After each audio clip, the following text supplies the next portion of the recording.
നരേന്ദ്രമോദിയെ പെണ്ണ് കേസിൽ കൊടുക്കാൻ വേണ്ടിയിട്ട് കോൺഗ്രസ് ആഗ്രഹിച്ചു, പക്ഷേ 8 നിലയിൽ പൊട്ടിപ്പോയല്ലോ. അത് വളരെ നീചമായ ഒരു കാര്യമാണ്. നമ്മുടെ പ്രധാനമന്ത്രിയെക്കുറിച്ച് അറിയാം. അദ്ദേഹം മുമ്പ് വിവാഹിതനായിരുന്നു.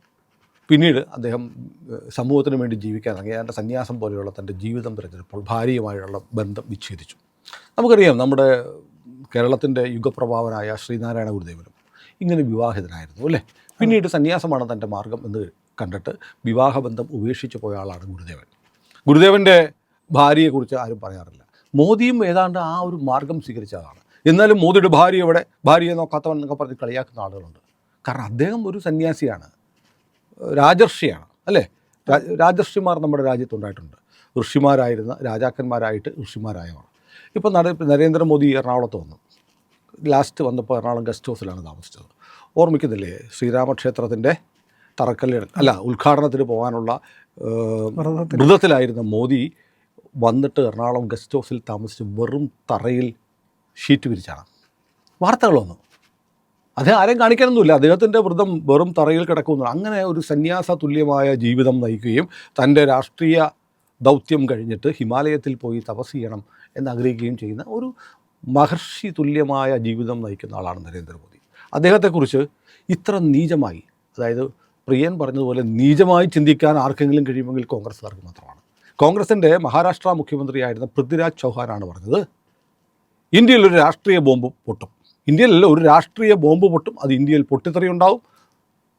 മറാത്താക്കാരനായ ഒരാൾ ഇന്ത്യൻ പ്രധാനമന്ത്രിയാവും എന്ന് പറഞ്ഞാൽ മോദി പുറത്താവും. ഏതാ രാഷ്ട്രീയ ബോംബ്? ജെഫ്രി എപ്സ്റ്റീൻ എന്ന് പറയുന്ന അമേരിക്കക്കാരനുമായി ബന്ധപ്പെട്ടുള്ള വിവാദം, ലൈംഗിക അപവാദമാണ്. അയാൾ നൂറുകണക്കിന് ബാലികമാരെ തൻ്റെ സ്വകാര്യ ദ്വീപുകളിൽ കൊണ്ടുപോയി ലൈംഗിക അടിമകളാക്കി ഉപയോഗിച്ചു എന്നതാണ് കേസ്. അമേരിക്കൻ പ്രസിഡന്റ് ട്രംപിൻ്റെ, മൈക്കിൾ ജാക്സൻ്റെ, ആൻഡ്രൂ രാജകുമാറിൻ്റെ പ്രിൻസ് പദവി പോയി ഉൾപ്പെടെയുള്ള ഒരുപാട് ആളുകളുടെ പേര് എപ്സ്റ്റീൻ ഫയൽസിലുണ്ടെന്ന് പറയുന്നു. അതിനെ തുടർന്ന് അമേരിക്കയിൽ വലിയ വിവാദമായിരുന്നു. ഈ ഫയലുകൾ പുറത്തു വിടത്തില്ല എന്ന് പറഞ്ഞുള്ള നിലപാടാണ് ട്രംപ് എടുത്തിരുന്നത്. ഇയാൾ ജയിലിലായിരുന്നു. ജയിലിൽ വെച്ച് മരിച്ചു എപ്സ്റ്റീൻ. 2019 തോന്നുന്നു മരിച്ചത്. അതിനുശേഷം അത് ആത്മഹത്യയാണെന്ന് പറഞ്ഞു. അതല്ല, ട്രംപ് കൊന്നതാണെന്ന് പറയുന്ന ഒരു തിയറിയുമുണ്ട്. ഏതായാലും അങ്ങനെ ഈ രേഖകളൊക്കെ 10,000-ഓളം രേഖകളുണ്ട്. ഈ രേഖകൾ പുറത്ത് വിടാൻ ആദ്യം ട്രംപ് തയ്യാറായിരുന്നില്ല. അവസാനം കഴിഞ്ഞ നവംബർ 19 മറ്റോ ഈ നവംബർ 19 എപ്സ്റ്റീൻ ഫയലുകൾ പുറത്തു വിടൂ എന്ന് ഉള്ള രേഖയിൽ ട്രംപ് ഒപ്പുവെച്ചു. അങ്ങനെ ആ രേഖകൾ പുറത്തു വന്നു. ഇതിനകത്ത് രേഖകളെന്ന് പറഞ്ഞാൽ ഒന്ന് എപ്സ്റ്റീൻ്റെ സുഹൃത്തുക്കളുടെ പേരുകൾ, അദ്ദേഹത്തിൻ്റെ പ്രൈവറ്റ് ജെറ്റുണ്ട്. പ്രൈവറ്റ് ജെറ്റിൻ്റെ പേര് തന്നെ രസമാണ്, ലോലിത എന്നാണ്. ലോലിത എന്ന് പറയുന്ന പ്രൈവറ്റ് ജെറ്റിൽ യാത്ര ചെയ്ത ആളുകളുടെ വിവരങ്ങൾ, അദ്ദേഹത്തിൻ്റെ ഇമെയിലുകൾ, ഇരകളുടെ മൊഴികൾ, ഇയാൾ പീഡിപ്പിച്ച കുട്ടികളായിട്ടുള്ള ബാലികമാരുടെ മൊഴികൾ, ഇതൊക്കെ രേഖപ്പെടുത്തിയിരിക്കുന്ന രേഖകളാണ് പുറത്തു വരുന്നത്. അങ്ങനെ രേഖ പുറത്തു വരുമ്പോൾ പൃഥ്വിരാജ് ചൗഹാനെ പോലെ കുഷ്ഠം പിടിച്ച മനസ്സുള്ള ആളുകൾ ആഗ്രഹിക്കുകയാണ് ഇന്ത്യൻ പ്രധാനമന്ത്രി നരേന്ദ്രമോദിയുടെ പേരും അതിൽ വരണം. അപ്പോൾ ഇന്ത്യൻ പ്രധാനമന്ത്രി നരേന്ദ്രമോദിയും ഇവരൊക്കെ ചെയ്തതുപോലെ കുൽസിതമായ നീചമായ ഈ കുറ്റകൃത്യത്തിൽ ഉൾപ്പെട്ടിട്ടുണ്ട്, അല്ലെങ്കിൽ എന്തെങ്കിലും ഒരു പേര് വന്നാൽ മോദി രാജിവെക്കണം എന്ന് പറയാം. എന്നിട്ട് മഹാരാഷ്ട്രക്കാരനായ ഒരു മറാത്തക്കാരൻ പ്രധാനമന്ത്രിയാവുന്നത് കാണും. മറാത്തക്കാരൻ ആവുമെന്ന് പറഞ്ഞത് പൃഥ്വിരാജ് ചൗഹാൻ മഹാരാഷ്ട്രക്കാരനാണ്, മുൻ മുഖ്യമന്ത്രിയാണ്, കോൺഗ്രസ് നേതാവാണ്. ഉദ്ദേശിച്ചത് നിതിൻ ഗഡ്കരിയാണ്. ഗഡ്കരി ഇന്ത്യൻ പ്രധാനമന്ത്രിയാകുമെന്നൊക്കെയാണ് ഇയാൾ പറയുകയും വാർത്തയാവുകയും ചെയ്തത്. ഇന്ത്യയിലെ മാധ്യമങ്ങളെല്ലാം ഇങ്ങനെ കാത്തിരുന്നു, എങ്ങാനും പേര് വരുമോ എന്ന്. പക്ഷേ മോദിയുടെ പേര് വന്നിട്ടുണ്ട്. എങ്ങനെയാണെന്നറിയോ? അതായത് വൈറ്റ് ഹൗസ് ഉപദേശകനായിരുന്ന സ്റ്റീവ് ബാനൻ എപ്സ്റ്റീനൊരു കത്തയച്ചു. ലോകത്തിൻ്റെ വലിയ ശ്രദ്ധാകേന്ദ്രമായി മാറിക്കൊണ്ടിരിക്കുകയാണ് ഇന്ത്യയുടെ പ്രധാനമന്ത്രി നരേന്ദ്രമോദിയുമായി നിങ്ങൾ ഒരു പരിചയം ഉണ്ടാക്കിക്കൂടെ എന്നൊരു ഇമെയിൽ അയച്ചു. ഇമെയിലൊക്കെ പുറത്തു വന്നിട്ടുണ്ട്. ഇമെയിലിൽ ഇങ്ങനെയാണ്, സ്റ്റീവ് ബാനൻ എപ്സ്റ്റീന് ഇമെയിൽ അയച്ചിരിക്കുന്നു, ലോകത്തെ ഏറ്റവും ശക്തനായ നേതാവായി മോദി വളരുന്നുണ്ട്, ഇന്ത്യൻ പ്രധാനമന്ത്രി, നിങ്ങൾ അദ്ദേഹത്തെ ഒന്ന് പരിചയപ്പെടൂ എന്നൊരു കത്തയച്ചു. ഇങ്ങനൊരു ഇമെയിൽ പുറത്തു വന്നിട്ടുണ്ട്. ഇപ്പം ഞാൻ പ്രിയനൊരു കത്തയക്കുകയാണ്. കേരള മുഖ്യമന്ത്രി പിണറായി വിജയൻ ആഗോള കമ്മ്യൂണിസത്തിൻ്റെ കാരണഭൂതനാണ്, അതുകൊണ്ട് പ്രിയനൊന്ന് പരിചയപ്പെട്ടിരിക്കുന്നത് നല്ലതാണെന്ന് ഞാനൊരു കത്തയച്ചാൽ പിണറായി വിജയൻ രാജിവെക്കണം? വേണ്ട. ഇങ്ങനെ ഒരു സാധനം ഉണ്ടെന്ന് കരുതിയിട്ടാണ് ഈ കുഷ്ഠം ബാധിച്ച മനസ്സുള്ള കോൺഗ്രസ്സുകാർ ഒരു ബോംബ് പൊട്ടും, നരേന്ദ്രമോദി രാജിവെക്കും, വേറെ പ്രധാനമന്ത്രി വരുമെന്നൊക്കെ പറഞ്ഞത്. ഒരു വാർത്ത പോലുമല്ല. ഞാൻ ഇന്നലത്തെ മനോരമ പത്രം വായിച്ചു. എപ്സ്റ്റീൻ ഫയൽസിനെ കുറിച്ച് മനോരമ കൊടുത്ത റിപ്പോർട്ടിൽ പറയുന്നതെന്ന് അറിയാമോ? 2019 ഹർദീപ് പുരി കേന്ദ്രമന്ത്രി അമേരിക്ക സന്ദർശിക്കുമ്പോൾ അദ്ദേഹമായിട്ടൊരു മീറ്റിംഗ് തരപ്പെടുത്താൻ പറ്റുമോ എന്നൊരു മെയിൽ ഇതിനകത്തുണ്ടായിരുന്നു. എന്നിട്ട് ആ മീറ്റിംഗ് നടന്നിട്ടില്ല. അയാൾ ചോദിച്ചു, എനിക്ക് വരുന്നുണ്ട്, പിണറായി വിജയൻ കൊച്ചി വരുന്നുണ്ട്, എനിക്ക് പുള്ളിയായിട്ടൊരു മീറ്റിംഗ് നടത്താൻ പറ്റുമോ പ്രിയ എന്നും പറഞ്ഞ് ഞാൻ പ്രിയനൊരു വാട്സാപ്പ് അയച്ചാൽ പ്രിയൻ ഉത്തരവാദിയാണോ, പിണറായി വിജയൻ ഉത്തരവാദിയാണോ എന്ന് പറയുന്ന പോലെ ഹർദീപ് പുരിയെ ഒന്ന് കാണാൻ പറ്റുമോ, ഒരു മീറ്റിംഗ് അറേഞ്ച് ചെയ്യാൻ പറ്റുമോ എന്ന് പറഞ്ഞ് ചോദിക്കുന്ന ഒരു മെയിൽ. അതിൻ്റെ കാര്യം പറയുന്നത്, മോദിയുടെ കാര്യം പറയുന്ന ആ മെയിലിനെ കുറിച്ച് മനോരമ പോലും പറഞ്ഞില്ല. കാരണം അത് പറഞ്ഞാൽ ശരിയാവത്തില്ല. അത്രമാത്രം നീചമായ ഒരു ആരോപണമാണ് കോൺഗ്രസ് ഉന്നയിച്ചതെന്ന് മനോരമയ്ക്ക് പോലും ബോധ്യമായി. അതുകൊണ്ട് മനോരമ പറയുകയാണ്, ഇന്ത്യയിൽ ആയുർവേദം വളരെ നല്ലതാണ്. ആയുർവേദത്തിൻ്റെ ഭാഗമായി ലോകത്തെമ്പാടും മസാജ് സെൻ്ററുകൾ വരുന്നുണ്ട്, ആയുർവേദ സെൻ്ററുകൾ വരുന്നുണ്ട്. പിന്നെ എള്ളെണ്ണയുണ്ടല്ലോ, ഒന്നാം തരം സാധനമാണ്. എപ്സ്റ്റീൻ ഫയലിൽ ഇന്ത്യയെക്കുറിച്ച് പറയുന്നതാണ് എള്ളെണ്ണ. ഇന്ത്യയിൽ നിന്ന് വരുന്ന എള്ളെണ്ണ ബെസ്റ്റ് സാധനമാണ്, അത് എള്ളെണ്ണ തേച്ച് കുളിച്ചാൽ ഗംഭീരമാണ് എന്നൊക്കെ പറയുന്ന ചില രേഖകളാണ് എപ്സ്റ്റീൻ ഫയൽസിലുള്ളതെന്ന് മനോരമ പറയുന്നത്. അപ്പോൾ മനോരമയ്ക്ക് പോലും അങ്ങനെ പറഞ്ഞെങ്കിൽ നിങ്ങൾ ഒരാഴ്ചയെങ്കിലും ഇന്ത്യൻ പ്രധാനമന്ത്രിയായ നരേന്ദ്രമോദി ലോകത്തിലെ ഏറ്റവും നീചരായ ഒരു പറ്റം മനുഷ്യരുടെ കൂടെ അവർ ചെയ്തിരിക്കുന്ന ബാലികമാരെ പീഡിപ്പിക്കുന്ന കേസിൽ ഉൾപ്പെട്ടിരിക്കുമെന്ന് ചിന്തിക്കാൻ കഴിഞ്ഞാൽ നിങ്ങളെ മനുഷ്യരെന്ന് വിളിക്കാൻ പറ്റുമോ? കോൺഗ്രസ്സുകാരെ പറ്റുമോ? അതാണ് ഇതിൻ്റെ ഏറ്റവും പ്രധാനപ്പെട്ട ചോദ്യം. ഈ എപ്സ്റ്റീനെ കുറിച്ച് നമ്മൾ അറിയണം. എപ്സ്റ്റീൻ എന്ന് പറഞ്ഞ ആൾ അമേരിക്കയിൽ 1953 ജനുവരി 20 ജയിച്ച ആളാണ്. അയാൾ ന്യൂയോർക്കിലെ ബ്രൂക്ലിൻ എന്ന് പറയുന്ന സ്ഥലത്താണ് ജനിച്ചത്. എന്നിട്ട് വാൾ സ്ട്രീറ്റിലെ ഒരു നിക്ഷേപക ബാങ്കിൽ ഇയാൾ ബിയർസ്റ്റേൺ എന്ന് പറയുന്ന ഒരു സ്ഥലത്ത് ജോലിക്ക് കയറി. പിന്നീട് പുള്ളി സ്വന്തമായി ചില സാമ്പത്തിക മാനേജ്മെൻറ്റ് സ്ഥാപനമൊക്കെ തുടങ്ങി, വലിയ പണക്കാരനായി.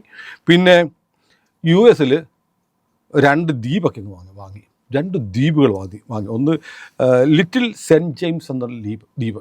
ഈ ലിറ്റിൽ സെൻറ്റ് ജെയിംസ് ദ്വീപിനെ വിളിക്കുന്നത് പാവങ്ങളുടെ ദ്വീപ്, പീഡന ദ്വീപ് എന്നൊക്കെയാണ് അതിൻ്റെ പേര്. കാരണം 100 കണക്കിന് പെൺകുട്ടികൾ നമ്മൾ കാണുന്നില്ലേ, പെൺകുട്ടികളെ കാണാതെ പോകുന്നു.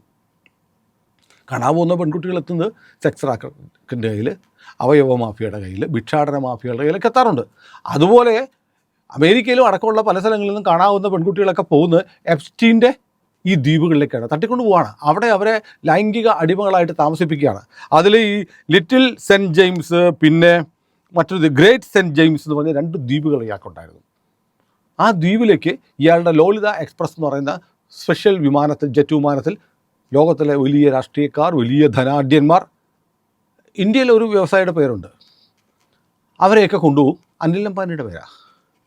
അവിടെ കൊണ്ടുവന്ന് ഇവരെ ഈ കുട്ടികളുമായിട്ട് ഇടപെടാൻ അവസരിക്കും. എന്നിട്ട് അതിൻ്റെയൊക്കെ വീഡിയോയും ഫോട്ടോയും എടുത്ത് വെക്കും. എന്നിട്ട് അവരെ വെച്ച് ബ്ലാക്ക് മെയിൽ ചെയ്യും. ഇതാണ് ചെയ്തുകൊണ്ടിരുന്നത്. 100 കണക്കിന് ഒരുപാട് ചില കുട്ടികൾ ആത്മഹത്യ ചെയ്തു, ചിലർ പുറത്ത് വന്നിട്ട് ഇവിടെ നടന്ന പീഡനങ്ങൾ പറഞ്ഞു ഇയാളെ. എന്നിട്ട് 2008 ഇയാൾക്കെതിരെ ഒരു കേസെടുത്ത് ആ കേസ് രക്ഷപ്പെട്ടു. പിന്നീട് 2019 വീണ്ടും അറസ്റ്റ് ചെയ്തിട്ട് ഒരു ദിവസം നോക്കുന്നത് ഇയാൾ ജയിലിൽ മരിച്ച നിലയിൽ കാണപ്പെട്ടു. ആത്മഹത്യയാണെന്ന് പറയുന്നു. ജയിലിനകത്ത് കഴിയുന്ന ഒരു പ്രതിക്ക് എങ്ങനെ ആത്മഹത്യ ചെയ്യാൻ പറ്റുമെന്നുള്ള സ്വാഭാവികമായ ചോദ്യമുണ്ട്. പക്ഷേ അന്നും ട്രംപാണ് അമേരിക്കൻ പ്രസിഡന്റ്. അപ്പോൾ ട്രംപിൻ്റെ രാഷ്ട്രീയത്തെ പോലും ബാധിക്കുന്ന തരത്തിൽ ട്രംപ് അവിടെ പോയിട്ടുണ്ട്. ട്രംപുമായി ബന്ധപ്പെട്ട ചില ചിത്രങ്ങളൊക്കെ എപ്സ്റ്റീൻ ഫയലിൻ്റെ ഭാഗമായിട്ട് ആദ്യം പ്രസിദ്ധീകരിച്ചത്, പിന്നെ പിൻവലിച്ചു അമേരിക്കൻ ജസ്റ്റിസ് ഡിപ്പാർട്ട്മെൻറ്റ്. അതൊരു വിവാദമായിക്കൊണ്ടിരിക്കുക. അപ്പോൾ ട്രംപിന് ഈ കോഴി സ്വഭാവം പണ്ടേ ഉള്ളതാണ്, നമുക്കറിയാം. അപ്പോൾ ഒരുപാട് തവണ കേട്ടിട്ടുണ്ട്. അമേരിക്കക്കാർക്ക് പിന്നെ ഇതൊന്നും വലിയ പ്രശ്നമല്ല കേട്ടോ. അമേരിക്കക്കാർക്ക് ഈ മോണിക്ക ലെവിൻസ്കിയുടെ കേസ് ഉണ്ടായല്ലോ പണ്ട്, ക്ലിൻറ്റനുമായിട്ടുള്ളത്. അതിൽ അവർ തമ്മിൽ ഈ കാര്യം ചെയ്തതിനല്ലായിരുന്നു അവർക്ക് അമേരിക്കക്കാർക്ക് ക്ലിൻറ്റനോട് ദേഷ്യം വന്നത്. ആദ്യം പറഞ്ഞു, എനിക്ക് ഈ പെണ്ണുമ്പിള്ളെ അറിയത്തില്ല എന്ന് പറഞ്ഞു, കള്ളം പറഞ്ഞു എന്നുള്ളതാണ്. അവർക്കിപ്പോൾ നായനാർ പറഞ്ഞ പോലെ ചായ കുടിക്കുന്ന പോലെയാണല്ലോ. അപ്പോൾ അതുകൊണ്ട് അവർക്കത് പ്രശ്നമല്ല. പക്ഷേ കള്ളം പറഞ്ഞു എന്ന പേരിലാണ് ക്ലിൻറ്റനെതിരെ ജനരോഷം ഉണ്ടാവുകയൊക്കെ ചെയ്തു. ഈ പറഞ്ഞ പോലെ നമ്മുടെ ഈ പീഡന ദ്വീപുകൾ, ഈ 2 ദ്വീപുകളും ഇയാൾ മരിച്ചതിന് ശേഷം മറ്റൊരു ധനാഢ്യനായ കോടീശ്വരനായ സ്റ്റീഫൻ ഡെക്കോഫ് എന്ന് പറയുന്ന ഒരാൾ വാങ്ങിച്ചു. അയാളുടെ കയ്യിലാണുള്ളത്. ഇപ്പോൾ നേരത്തെ പറഞ്ഞ പോലെ ലോകത്തിലെ ഒരുപാട് ഇപ്പോൾ ആൻഡ്രൂ രാജകുമാരൻ അവിടെ പോയി. ആൻഡ്രൂ രാജകുമാരന് പോയി കഴിഞ്ഞപ്പോൾ അത് വലിയ വിവാദമായി. പിന്നീട് അത് വലിയ നഷ്ടപരിഹാര തുകയൊക്കെ കൊടുത്ത് ഒത്തുതീർപ്പാക്കിയെങ്കിലും ചാൾസ് രാജാവ് പിന്നീട് പറഞ്ഞു, നീ ഇനിമേലെ പ്രിൻസ് എന്നുള്ള പദവി വെക്കാൻ പാടില്ല. കാരണം ഇംഗ്ലണ്ടിലെ ഒരു രാജകുടുംബത്തിലെ ഒരാൾ ഇത്തരം ഒരു ലൈംഗിക ക്രിമിനൽ കുറ്റത്തിൽ, ബാലിക കൊച്ചുകുട്ടികളാണല്ലോ, അവരുമായിട്ടുള്ള കുറ്റത്തിൽ ഏർപ്പെടുന്നത് ബ്രിട്ടീഷ് സാമ്രാജ്യത്തിൻ്റെ രാജകുടുംബത്തിൻ്റെ പദവിക്കും അന്തസ്സിനും നിരക്കാത്തതായതുകൊണ്ട് ഇയാളുടെ പ്രിൻസ് എന്നുള്ള പദവി എടുത്ത് കളഞ്ഞു. അപ്പോൾ ഇങ്ങനെ ഒരു സാധനം വരുമ്പോഴും ലോകത്ത് എന്ത് സംഭവിച്ചാലും അതിനെ മോദിയുമായിട്ടൊന്ന് കണക്ട് ചെയ്യാൻ പറ്റുമോ എന്നാലോചിക്കുന്ന നീച മനസ്ഥിതിയുള്ള ആളുകളാണ് നമ്മുടെ നാട്ടിലെ പ്രതിപക്ഷം എന്ന് പറയുന്നത്. എന്തുകൊണ്ടാണോ പപ്പുമോൻ ഇതിനെക്കുറിച്ചൊന്നും പറഞ്ഞില്ല? പപ്പുവിന് അറിയാൻ, ചിലപ്പോൾ പപ്പുവിന് പേടിയുണ്ടായിരിക്കും, ചിലപ്പോൾ തൻ്റെ പേര് വിരോധമുള്ളൂ, പറയാൻ പറ്റില്ല. അപ്പോൾ ഏതായാലും ഈ വലിയ ഹിൻഡൻബർഗിന് ശേഷം ഇന്ത്യയിലെ ഭരണമാറ്റം ഉണ്ടാക്കാൻ സാധ്യമാകുന്ന ഒരു ബോംബാണ് എപ്സ്റ്റീൻ ഫയൽസ് എന്ന് പ്രചരിപ്പിക്കുകയും അതിനകത്ത് സാക്ഷാൽ നരേന്ദ്രമോദിയുടെ പേര് അതിൽ വരുമെന്ന് പ്രതീക്ഷിക്കുകയും ചെയ്ത ഈ നീചന്മാരെക്കുറിച്ച് നമ്മുടെ ജനങ്ങൾ അറിയണം. നമ്മുടെ വലിയ കാര്യമായിട്ട് ആളുകൾക്ക് എപ്സ്റ്റീൻ എന്താണ്, എപ്സ്റ്റീൻ ഫയൽസ് എന്തുകൊണ്ടാണ് ഇന്ത്യയിൽ രാഷ്ട്രീയ ബോംബ് പൊട്ടും, മറാത്തി പ്രധാനമന്ത്രി വരും എന്നൊക്കെ ഈ കോൺഗ്രസ്സുകാർ, അതും ഒരു മുൻ മുഖ്യമന്ത്രി ഉൾപ്പെടെയുള്ള കോൺഗ്രസ്സുകാർ പ്രചരിപ്പിച്ചതെന്നുള്ളത് നമ്മുടെ നാട്ടിലെ ആളുകൾക്ക് ഇടയിലേക്ക് കാര്യമായി എത്തിയിട്ടില്ല. അതറിയാൻ വേണ്ടിയിട്ടാണ് നമ്മൾ ഈ വീഡിയോ ചെയ്തത്.